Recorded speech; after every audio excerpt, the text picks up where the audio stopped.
Hey guys, welcome back to another episode of Magic the Gathering Online, Finance, Economics, and Speculation. I'm your host, Birdman, kicking it off again. We're going to talk about a few different topics. I also am going to answer some questions. Had a few questions come in from PO 1980, so figured since he was kind enough to drop in and check out the show and ask some questions, the least I could do is answer some of these questions. If anybody else pops in and has questions, leave them, and from time to time I'll try to go through and answer any questions that show up. So anyway, the first one here is there a way to message you on YouTube? Honestly, I have no idea. Leaving comments is probably the best way to get in contact with me. My email is so full of spam these days, I don't even hardly look at my email. And I stay pretty busy, so I don't have a ton of time. I'm honestly not that social these days. I just go to my job, do my work, hang out with my family, and try to squeeze in a few Magic games when I can, and then these episodes also when I can.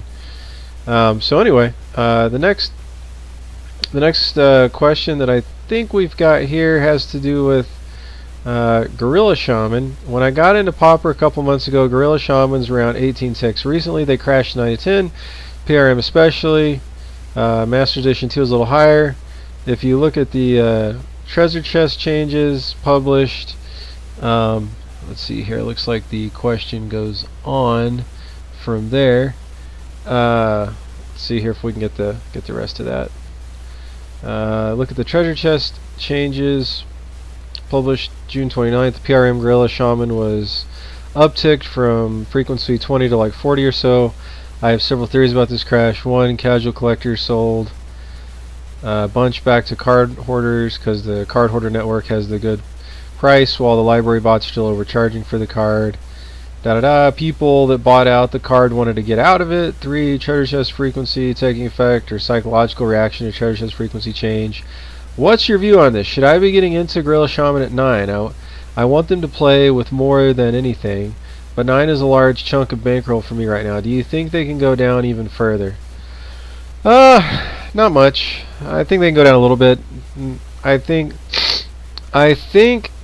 some of the price deterioration is psychological in the sense that well, let's start out with this. Like up around 18 to 20 tickets for a common pauper card is kind of absurd. That's ridiculous. Absurdly, obscenely high. So it's not just demand driving that. There's definitely scarcity playing a huge role there. So I think that some people just simply reacted when they saw that gorillas were going to start showing up more in the treasure chests, and immediately sold as soon as they found out. I don't think that the price I think changed too fast for this to be a function of the increased supply driving down the price. I think a lot of this was people sort of front loading that more gorillas were going to come in, so they were going to react now and not get caught later. And so stuff like that, sometimes you can get a little bit of a bounce back effect because people's actions don't really, it's like people are trying to dump gorilla because they're afraid the price is going to crash, so it becomes kind of a self-fulfilling prophecy. But then, maybe the supply wouldn't otherwise naturally cause such a major crash, and so then the price starts to come back up a little bit. And I mean, here we see it looks like what we're looking at, 12.2 for the Masters Edition 2 copy. Looking at these prices on MTG Goldfish, let's see, Magic Promo 983. Yeah, and we can see on the charting here, it's a pretty sudden drop off, and then a flat line, and then a little drop off. I personally, if you want to play with these, I would pick them up. I will say this though, I mean, as far as the pauper metagame goes, Gorilla Shaman is a silver bullet for affinity. It has some other fringe uses. That's really where you want it. You could board it in against Kuldotha, but it's that's kind of a sketchy at best move. At that point, you're not boarding Shaman in because he's good. It's more like you're boarding out cards that are just so bad in the matchup that you figure Gorilla Shaman's a marginal improvement. Kuldotha isn't going to be hurt that hard usually by the Shaman. I mean, his his main purpose in the world is to pick on Affinity, and Affinity's a little bit down in the meta right now anyway, for a number of reasons. I think one may also just kind of be because of the ascendancy of Burn right now, and I don't know, if you mainly want to be playing with them, you know, like if you pick up 4 of these for, you know, like 36 tickets, 40 tickets, that's a lot. I mean, you could have built a whole nother deck for that. So you just need to really make sure that whatever you're picking him up for, that you are really sure you want him.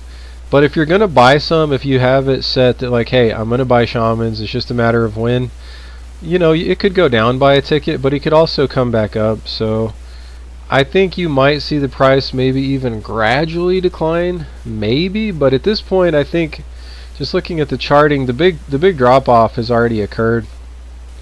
Now it's pretty much the time to buy. The treasure chest supply isn't going to be as much as people think. So yeah, basically I think this is mostly psychological when you boil it all down to it.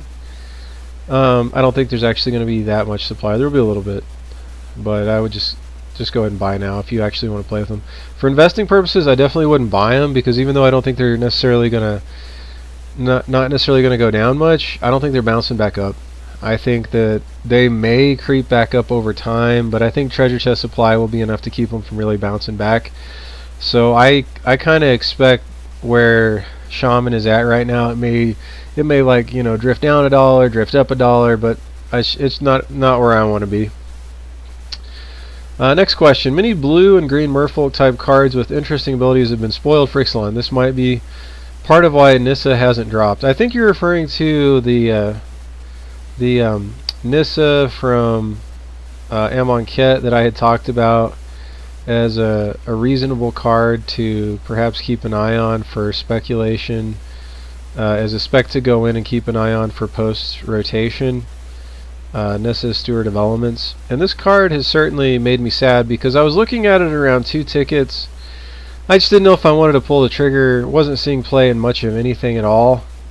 It's still not seeing play in anything in Standard. So the people that are holding onto this card and propping it up at 3 tickets are really just holding it because they like the card. They feel like it's got potential. And my feeling is whatever price this card is at, once we get to pre-release time for Ixalan, I'm buying some Nissas, because if it can hold 3 tickets seeing 0 play, after rotation, I feel like at some point in the new standard it'll see more than 0 play, and this should cause the price to go up, unless the price is just being held up by optimism of the future, and if that doesn't pan out, maybe the bottom falls out. But it's going to be in Standard for a really long time. It just needs to find a deck that it does something in. Just one deck should be enough to drive this price up to $5 or $6. So I'm still fairly optimistic. Apparently I should have bought a whole boatload of these at 2. I'm kind of surprised to see it go up to 3, but yeah, I mean, to the extent it's bounced up to 3 tickets, it's probably just purely off the back of people thinking, hey, maybe blue-green merfolk will be a thing. If you buy Nissa now and that blue-green merfolk thing is not a thing, I wouldn't necessarily freak out, because it's going to be in Standard for a long time, and it could show up somewhere else even if it doesn't show up there. Still think Nissa's got a bright future, and I don't want to buy any now, because a lot of cards will take a little bit of a dip either right before or right after a new set comes out, as people sell everything in the kitchen sink to draft the new set. So I'm kind of hoping for a little bit of a dip in price, but who knows? I mean, I was hoping the same thing when it was at 2. I mean, maybe it just keeps going up and I'll regretfully be buying these at $3.50. I don't know, but I've waited this long, so I'm just going to go ahead and wait until Ixalan comes out before I buy in. I think I got like a playset of Nissa just cause I bought those back around $2.30 or something like that. But I'd like to buy a stack of these. I'd probably like to get like 10 to 20 or 30 of these, just depending on where the price is at. Anyway, I just bought about 35 copies of Preordained for about 19 cents each a few days ago. I think this was a mistake, because the normal pattern of the card changed apparently. Let's see what the rest of this is. Welcome back. Do you think... Let's see, we had a We had another question here. It's taking a second to load.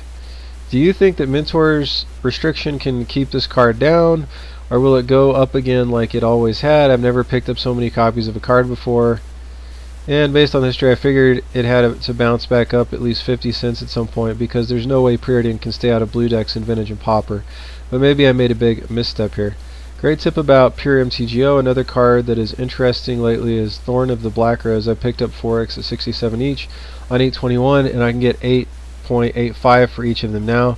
If you have a chance to look at the graph, it's a good time to sell, right? Yeah, I would definitely be unloading Thorn of the Black Rose.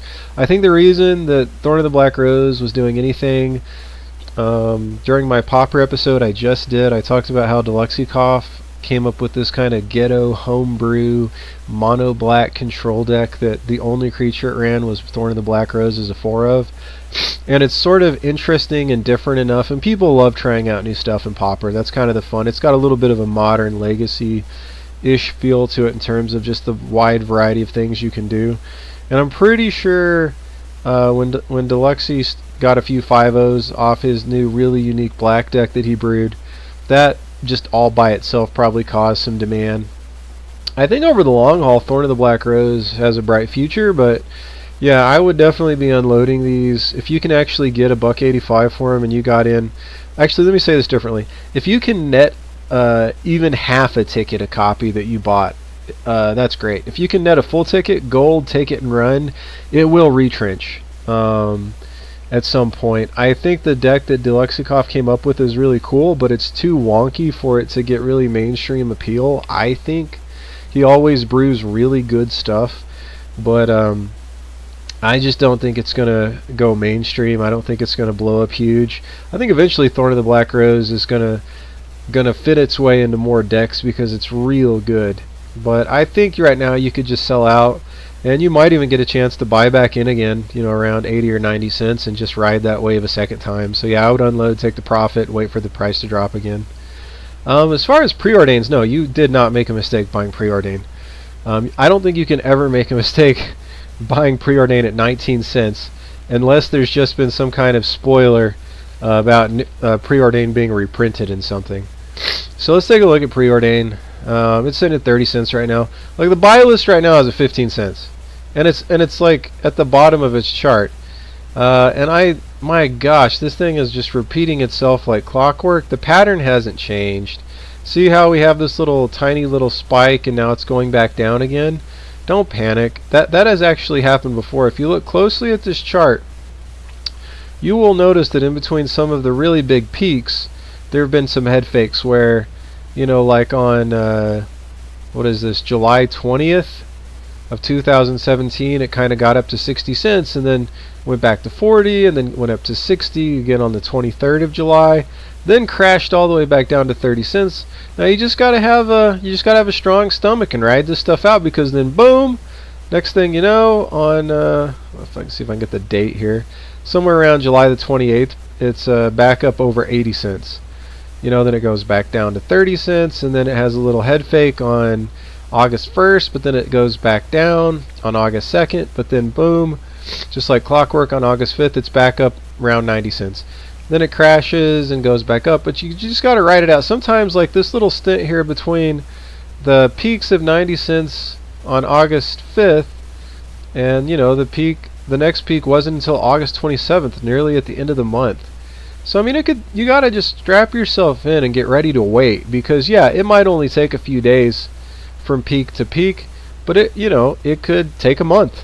And so I think I've got like 100 copies of preordained right now. I will say this, like, if you're like me and you want to get max value out of them, I'm gonna just pick up all I can while they're around 19 cents, and then, you know, whenever they pop up over 50 cents, I unload maybe 20 of them, and you know, I'm always going to have more than I need, but I don't really care, because I'm going to end up with like 100 copies that I've already paid for with the profits from the ones I've sold, because it just keeps repeating like clockwork. This is a card I'm pretty confident in. I'd rather have too many than not enough.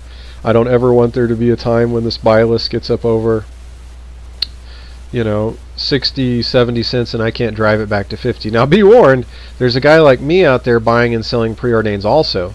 So that means every time the buy list gets over 50 cents, I'm going to show up and sell until the price goes down under 50 cents, and I probably have enough copies to make it happen. So there's the risk of the fact that I'm involved. And as finicky as these bots are and how quickly they react to selling, I mean, it's not like the real world. Like in the real world, I could go buy list 1,000 preordains and it would do nothing to the market. Online, I can sell 100 preordains and cause a major price change in the market. It's just bizarro land. Shows how small Magic Online really is. Anyway, moving along. Let's see. Yeah, that's about it. I guess the only thing I'll say in reference to my channel, one of the reasons I do this is not because I feel like I'm God's gift to Magic Finance or anything. It's just because there is so little content when it comes to Magic Online speculation and finance and economics and stuff like that. Like there's just almost nothing. There's a lot of places that focus on real life cards and they look at Magic Online as an afterthought. But there's almost, I don't know, there's like almost nobody who really says, hey, Magic the Gathering Online, that is what we're here to look at. That's kind of what I do. And I got like all of like 2 viewers and apparently a genetically modified chicken that listen to my channel. That's about it. But hey, I'm cool with that. I basically made this channel just because I wish there was something out there like this that I could check out, and I couldn't find anything. Quiet Speculation has some content, but again, they pay a little lip service to Magic Online, but just the vast majority of their stuff is for physical cards, and they're cool, but I mean, but you got to pay for that service, and I'm sure they're worth it if you're actually doing something. But again, I really just care about Magic Online and wanted to put some content out there, so it's kind of what we're doing. I want to take a minute. I know I talked about Pauper a lot in the last episode I put out. I want to take a little brief rabbit trail here to talk about Pauper and what big picture Magic the Gathering Wizards of the Coast is doing wrong. Imagine you're a drug dealer. I think we've all heard the analogy that some people are really scared of marijuana because it could be a gateway drug to cocaine and methamphetamine and things like that. And people could debate about whether that's actually true or not. But let's just say for the sake of argument that it is true. Let's say you're a drug dealer and you want to get somebody doing your cocaine or your methamphetamine or whatever, and right now they're not doing anything, so you just give them a little weed, seems harmless enough, and now they're buying weed from you every week. Well, now you got an inroad where one week you can say, hey, why don't you try out this stuff, it's good stuff, and it's it's cocaine or meth or whatever. But the idea is you want to get your hooks in them if you're a drug dealer. Maybe even give them a little bit of free product, so you can keep escalating them from one addictive substance to the next. Anyway, I am not trying to say that Magic the Gathering is addictive, but perhaps you've heard the notion of it being cardboard crack. And if you hang out in the Magic culture world long enough, you'll hear some kind of comparison to Magic the Gathering and drugs in terms of it being an addictive game. Now, I'm not here to go after Magic as being addictive or taking advantage of people or stealing their money or anything like that. But I am going to say that if Magic the Gathering wants to lure people in the same way perhaps that some unscrupulous drug dealer would, they really are doing a pretty mediocre job of it. Magic is such a complicated game and it's so expensive that the only way that Magic really gets new players is not really because of their great efforts. They do put out various products to kind of get people to try it out. They mostly, I think, probably lean on friends teaching friends how to play the game. Like, they rely, I think, a lot on their player base bringing in new customers for them. And how lucky is Wizards of the Coast to have the kind of customers that help them generate new customers? Pretty sweet business, I would say. But Magic is pretty expensive, right? Let's say you have a friend and you want them to come try out this new game, Magic the Gathering, and right now they're playing, League of Legends online, and they're paying a whole $0 to play that game. Yeah, they got to pay their monthly internet bill and all that, have a computer and all that stuff, but let's say that, their parents are paying for internet anyway, they got a computer anyway, so effectively they're not paying anything out of pocket to play League of Legends. and you tell them, hey, you need to come down to my local game store and start playing Magic the Gathering with me, every Friday night. It's going to be sweet. All you got to do, let's just check out a few of these. Here, let's look at the paper prices of some of these decks. So you're going to cough up $205 for Teamer Energy, $242 for Amanap Red, $265 for Mardu. Oh look, I know Black Zombies is budget at $164, but that's not really what most people think of when they think budget. Like going from paying $0 for one's game of choice to $164. That's not what a lot of people are looking to do. And imagine if you're the kind of person who knows you like Magic. Well, maybe you're willing to shell out, $150 to $250 for a game you love. But let's say you don't know anything about this game, and you just want to try it out. And your friends are trying to get you to come play, sanctioned competitive tournament Magic, because that's what they do. And whether you're ready for it or not, that's, they're like, hey, come play Friday Night Magic with us. And you're like, dude, I don't think I want to drop $160, and if you put together some homebrew jank, you won't even win a game, let alone a match. You'll just get destroyed by decks that actually know what they're doing, and getting your face crushed repeatedly over and over is probably not going to be a fun experience. I mean, even new players could probably win at least a game here and there over the course of a tournament with a good deck, even if they don't really know what they're doing. So what would happen though? Let's just imagine a world where you could pay about $50. Obviously some of the pricier stuff. This is $87 for Izzet Delver, but Stompy's $51, Cold Off the Boros $53, Burn is $68, but Denrovatron's $43, Mono Blue Delver $49, Affinity $49, Izzet Blitz $58, Boggles $54. I mean, you get the idea. There's a lot of $40 to $55 decks out there. We're talking about a much, much, much lower cost. And stores could take this a step further by, inventing a narrower pauper format where the cards would just be dirt cheap. Like Frontier is a format that some of you may have heard of. And the Frontier format basically just includes cards from the era when they have the new little foily hologram on rares. So we're talking about, Origins forward. So, like once every Saturday, Game Shop could run their Frontier Pauper tournament, and it would be like basically building a deck would probably cost you like $10, $5 or $10, and you got a deck.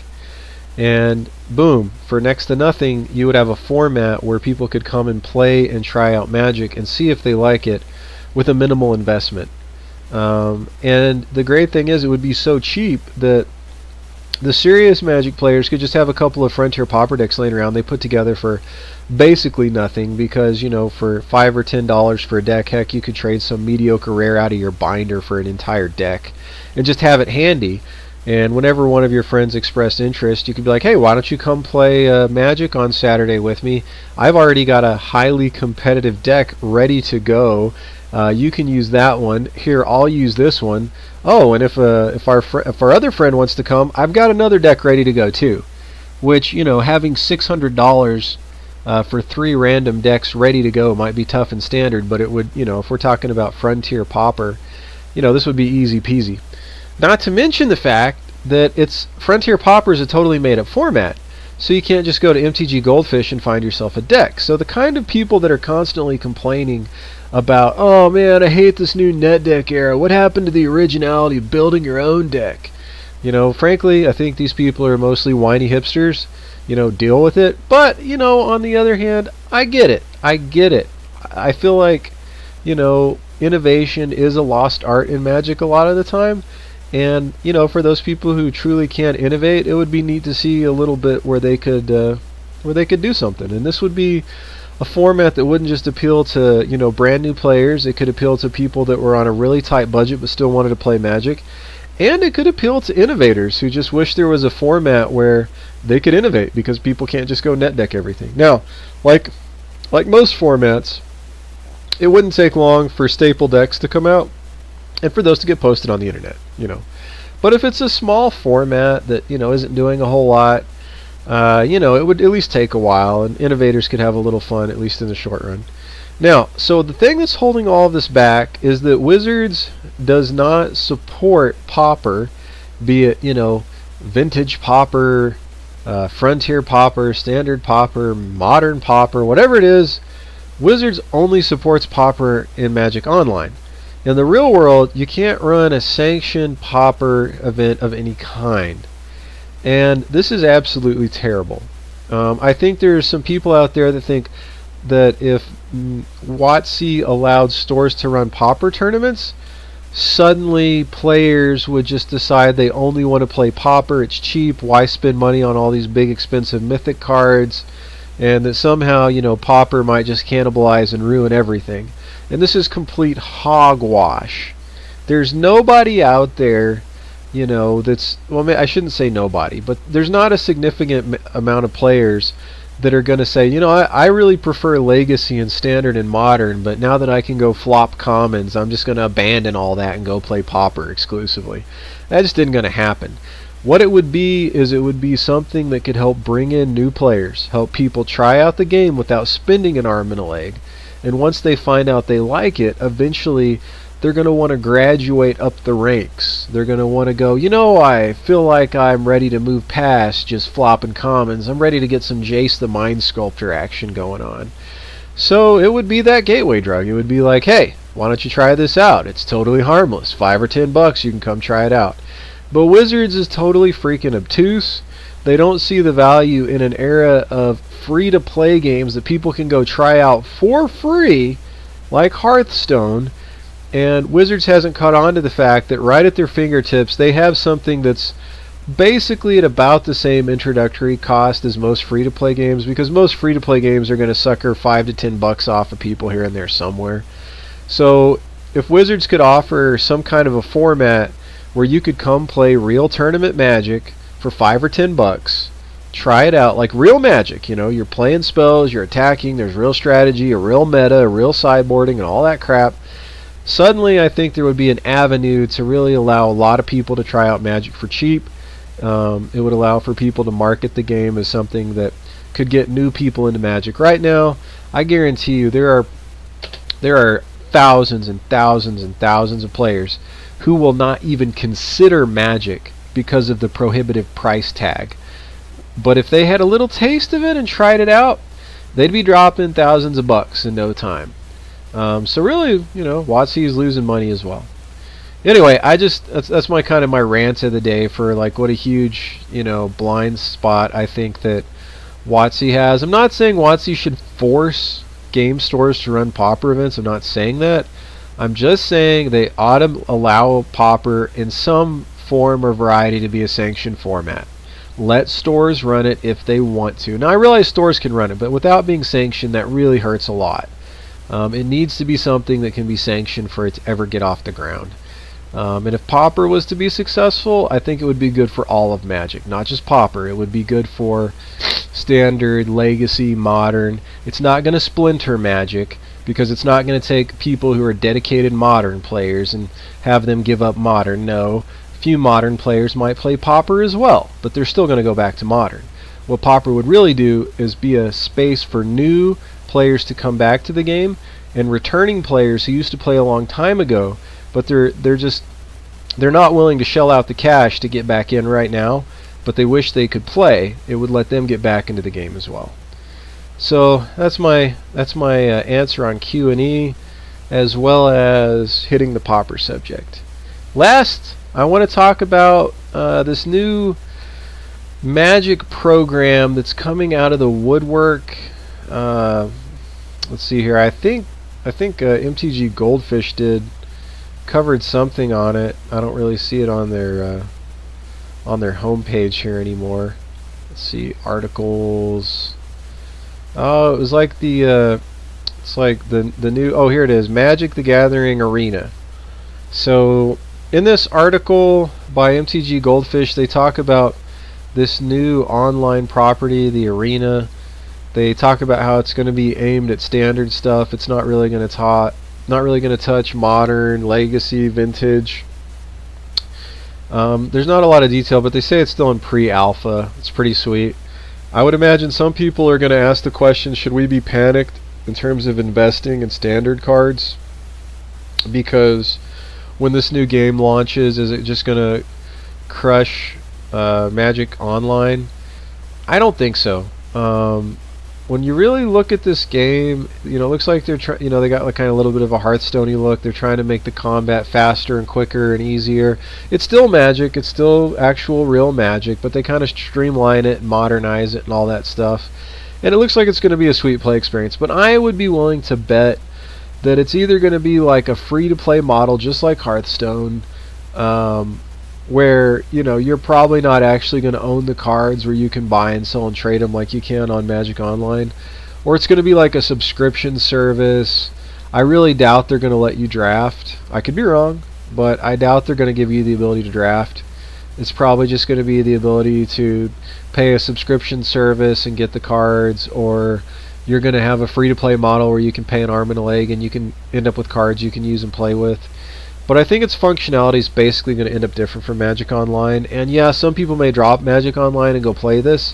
But I also think if they do a good job making it cool and fun enough for people to drop MTGO and come over to the arena, it should be cool enough for brand new people to pick up Magic and play it that never played it before. And some of them will want to migrate over to Magic Online. I think Magic Online will always be the big boy flagship. Hey, this is where the pros play, this is where the tournament practice happens, this is where the real stuff goes down. And I'm guessing it will be where all the drafting is going on as well. So anyway, I'm not panicked at this point. I'm going to keep an eyeball open. I certainly wouldn't want to ignore this, because there's always risk that something like this comes out and it totally undermines card prices for any number of reasons on Magic Online, particularly in this case for standard cards. So it's worth keeping an eye on, but I think any panic over this is much too soon and much overblown. So I just wanted to give a little commentary on that. So that's pretty much all I got for today. Didn't actually get around to looking at picks. I do want to talk about the stuff that's going to rotate out. A lot of people are probably focused on like, oh, what should I pick up in Ixalan? Nothing. That's what you should pick up in Ixalan. If you're trying to speculate and make money, you should pick up nothing. Now, don't get me wrong, there will probably be some cards that will be underpriced at the get-go, but I mean, you're talking about like, I don't know, like 2% of the cards will be meaningfully underpriced where you can really make money. If you're confident enough that you're going to be able to perfectly guess the exact couple of cards that are way underpriced and going to make you money, by all means go out and buy them. But I think odds are you won't. Odds are you'll buy the wrong stuff and you'll break even, or you'll lose money, or you'll make very little, and that's not what you want to be doing. The two kinds of cards you should be looking at anytime a new set comes out are the cards that already exist in standard, and the cards that are leaving and going into modern. So most of the time there's no cards leaving and going into modern. There's just shakeups. Like right now, I think it's really worth looking at mythics and rares from the sets that are going to stick around in standard, because you're at peak supply. There's probably some stuff that's not doing anything right now that's cheap that could pick up some steam with a shift in the meta when all these cards leave. Something like Nissa that we were talking about before, that's the kind of card I want to pick up, because if I'm right, I could get a pretty big price pop, and if I'm wrong, I'm not going to lose much, because it's already at peak supply, and when the new set comes out, Amonkhet cards are going to stop getting drafted as much. So I don't want to be buying new cards that right out the gate that are at low supply, and there's still a lot more supply coming. One of the unique things right now is we have a lot of cards that are going to be leaving standard. Their prices are going to be crashing as they go over into modern, and that creates some really great opportunities. A lot of casual, normal players aren't even going to look at buying cards that are leaving standard. They're trying to bail on those cards. They're trying to sell every single one of those cards they can. But there could definitely be money to be made if you're patient. Over 3 to 8 months, some of these cards that leave standard are going to hit rock bottom prices. You can pick up a stack of them, ride the wave, and make some money. So sometime in the next few weeks leading up to rotation, I want to talk about some of the what I think are the more interesting speculative targets to keep an eyeball on leading up to rotation, as far as cards leaving standard that might still be worth picking up purely for modern. Anyway, that's all I got for this week. Hopefully my commentary today will be useful and helpful in helping you make and save money in Magic Online, maybe help you play in an extra draft. Oh yeah, we're also going to have drafts coming up in Ixalan, so somewhere I want to talk a little bit about that, just a little bit of commentary on how to min-max drafting. The short version is draft Ixalan. If you want to draft it the first week it comes out. It's when you get the most bang for your buck, because all the rares and mythics you pull are worth a lot more in that first week than they're going to be worth later. So that's the short version. Anyway, I'll catch you guys later. Peace.